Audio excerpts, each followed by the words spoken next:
Hello guys, मेरो दिनको सुरुवात चाहिँ यसरी हुन्छ हैन। गर्मी चाहिँ एकदम धेरै थियो अनि म चाहिँ खेतमा गएर भटासको बिउ उखालेर रोप्न लागेको थिएँ। त्यसैले भ्यू चाहिँ एकदम राम्रो आइरहेको थियो रातभरि पानी परेको भएर।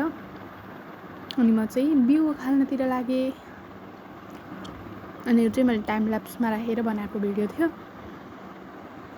यति छिटो त कहाँ उखाल्न सक्नु। यसरी राख्यो भने चाहिँ त्यो चराहरूले खान पाउँदैन, त्यसैले यसरी राख्ने गरेको छ हाम्रो चाहिँ।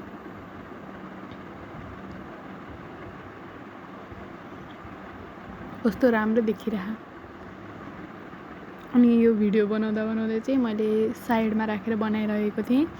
मसँग चाहिँ कुनै पनि प्रकारको क्यामेराम्यान थिएन, त्यसैले यो चाहिँ भिडियो बनाउँदै हैन त्यो मोबाइल ढल्किँदै गइरहेको रहेछ।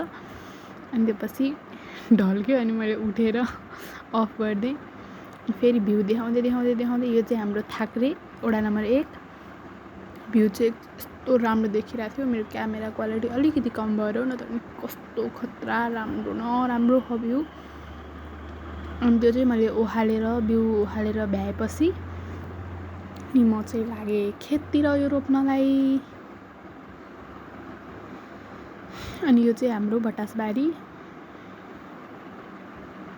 अनि म चाहिँ त्यो रोपेर घरमा आएको। यहाँ भाइ चाहिँ नाचिरहेको छ। अनि मेरो भाइलाई चाहिँ कस्तो मनपर्छ नाच्नलाई हैन। अलिअलि एक्टिङ पनि गरेर आमा चाहिँ साइडमा गीत बजाइरहनु भएको छ अनि भाइ चाहिँ नाचिरहेको छ। यो चाहिँ मेरो दिदीको छोरो। अनि ऊ चाहिँ मलाई एकदम धेरै क्युट लाग्छ, एकदम धेरै माया लाग्छ।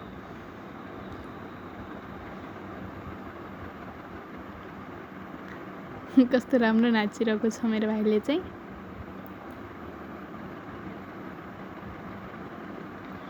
खाँदै नाच्दै गरिरहेको छ।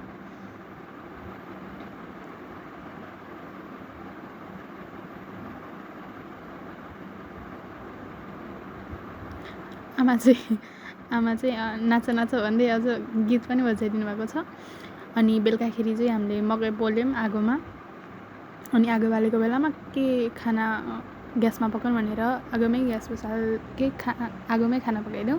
यति भन्दै म बिदा हुन चाहन्छु राम्रो भ्यूका साथ। Bye bye, thank you for